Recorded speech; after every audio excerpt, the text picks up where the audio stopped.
It's that time again. Another year. Welcome. And also, congratulations. You made it here. So let's make this time work. Let's make it better. Let's sort this out. We all know this statement, New Year's resolution. Everybody's tried them. Everybody knows somebody who has done them. New Year's resolutions, they're fake. They don't last. They're not substantial. And to be honest, they're not convicting enough for anyone to really stick to them. Let's be honest. If you do, congratulations. That's one of many, many, many. But if not, I can understand why. I can see why. And to be honest, why else would you want to do something that you aren't ready doing? Just stick to what you already know, right? So, how to make them stick, how to make them last. Let's make them work this year. What needs to change? What needs to happen? We'll talk about it in this video. First things first, what comes to my mind about New Year's resolution is John Dryden said this: we first make our habits, then our habits make us. I'm not too sure on the context of when he made the statement, but what he's emphasizing is true. We make our habits, whether we are consciously making them or whether we are not consciously making them. We do stuff every single day in a particular way that reflects into our lives. The way you wake up, the way you go on your phone in the morning, the way you walk to work, you drive to work, the way you dress, the way you talk, the way you interact with yourself. Any habit you have happens, and then it itself happens to us. For instance, if you were to wake up, have maybe 5-10 minutes to actually wake up before you reach over to your side bed table and pick up your phone. That habit is a habit of meditation, reflection, and breathing. Now, that habit plays out again in a later part of your day, in a later part of your life, because you don't instantly resort to something that's going to stimulate you instantly, aka your phone. Instead, you're practicing. Wake up, take a moment for yourself, give yourself time to recuperate, give yourself time to actually wake up, and then begin your day. And then see what the rest of the world is up to, and then see what your friends and family are up to. A powerful habit, something beyond that little 5-minute break, but something that will translate into something else in life. When there's something more attracting or something that's requiring more of your attention, you'll end up resorting to taking a moment for yourself, breathing and thinking what's the right decision, what isn't. Just that tiny little thing has such a cascading effect. Let's dive into my remarkable and let me show you how it's usually done. 2024. Rezo, let's call it. Just for sure. That's the title, and then we write number 1. Lose weight. Sounds pretty fair. Losing weight, why not? Number 2. Go out more often. Let's socialize more, let's meet new people, let's see where we go. Sounds good, right? Number 3. What should we make this one? Buy less, take away. These are exemplar resolutions. Lose weight, go out more often, and buy less, take away. Beautiful places to start, but not the place to begin. And let me explain why. Number 1, losing weight. Back to the board. This is vague. A resolution is a type of goal, correct? When you're making a resolution, you're writing an end goal. In this case, losing weight. That is vague. When your mind and yourself don't even know how much weight you want to lose, or that's just a wish. It's not realistic, it's not measurable, and overall, it's not achievable. You can lose 1 kg by just not eating for tomorrow, and I've lost my weight. That's not accurate, right? That's not what you're looking for. So, much rather, you'd write this. Number 1, lose 25 kg. That's the beginning. Lose 25 kg. Okay, now we want to lose weight. Big amount of weight, but examples, of course. 25 kg. But when do you want to lose this? By 31st of the 12th, 2024. Excellent. You want to lose 25 kg by literally the last day of the year. That's my goal. Now, this is much more intentional. This is much more accurate, and it's easier to attain because now I know what I'm looking for. Now I know what I'm facing. Now I know what I need to do to work towards that. We can delve into that even more. How?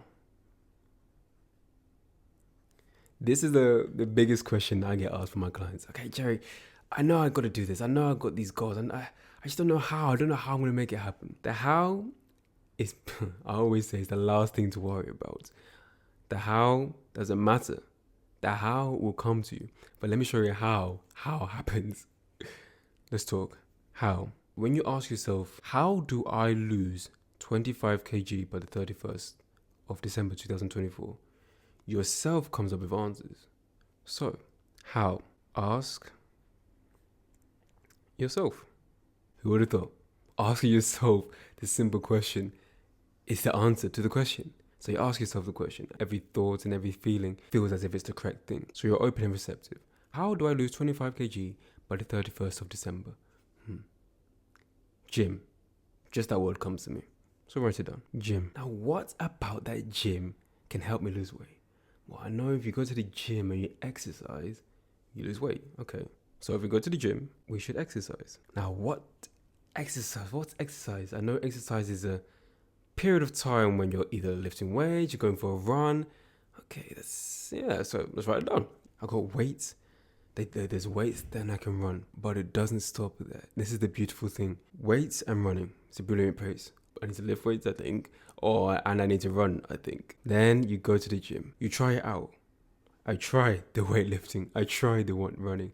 Nothing seems to be working out. Then you get help. Personal trainers there. You get help from someone there who looks like they're in a similar situation, maybe by weight or maybe by fitness level. Through that journey, then you understand what it takes, how to lose the 25 kg by the end of the year. You see, you've made it specific. You made it measurable. You've made it achievable, and there's a time frame around it, aka a SMART goal. Now you're on the journey of actually making this happen, of actually making that lose weight goal happen. You see, one major part of what I'm saying is it relates to the mindset. When your mindset is fixated around, okay, I write down this goal and it will happen, you're leading yourself astray, quite literally. The mindset that's required to achieve your resolutions, to achieve your goals, is a mindset based around the thoughts that you can do this. It may not be easy. You may not know how to do it. You may be confused on why you're even doing it truly, but you can do it. Number 2, because when you're achieving and you're going for something, if you don't have the will to go for it, you never will. You'll just give up. There has to be a persistent integrity regardless of the outcome. I am willing to do it goes beyond, it's just a New Year's resolution. It doesn't only speak to your mind, but it speaks to your heart. It doesn't only speak to your heart, but it speaks to the inner side of you. It speaks to your subconscious, to who you really are, to what you actually can achieve. I am willing to make this happen. And number 3, I will make this happen. Now you're reinforcing self-belief. You're reinforcing yourself to yourself, which is not an easy thing, especially when you're new to even talking to yourself, even trying to be positive about yourself, even trying to believe in yourself. I will do it. All these is a growth mindset. Believes it can do it. It says it can do it. And it goes and makes it happen. A growth mindset doesn't fixate on, bring it back to the, how do we do it? It doesn't fixate on that. It asks itself the question, how do I do this? And you listen to yourself. Or you go and research, okay, how do I lose weight? A growth mindset is within yourself, but you have to open up to yourself. You plan what you want. Number 2, you strategize how you get it. You ask yourself, how do I get this? What do you hear yourself say? What do you feel as if is the right move? And just follow that. If you don't trust yourself, trust me, follow it. And then with whatever it says, with whatever you feel, with whatever you hear, whatever you smell, sense, using your senses here, do it. Take action on it. Because the next step, then the next step, then the next step, and you'll gain knowledge, you'll gain experience, you'll gain confidence that maybe this is the right thing. Oh, I'm seeing shift, I'm seeing different, I'm seeing what I actually wanted in the first place. My name is Kanchefu, and I hope you enjoyed today's video. If you did, like it. And also share this video with a few people who you know have written their New Year's resolutions. I'm sure they'll enjoy this one too. And if you're new here, subscribe. I thoroughly enjoyed making this video for you. Have a good day, morning, night or evening, wherever you are in the world watching this. I'll see you next week.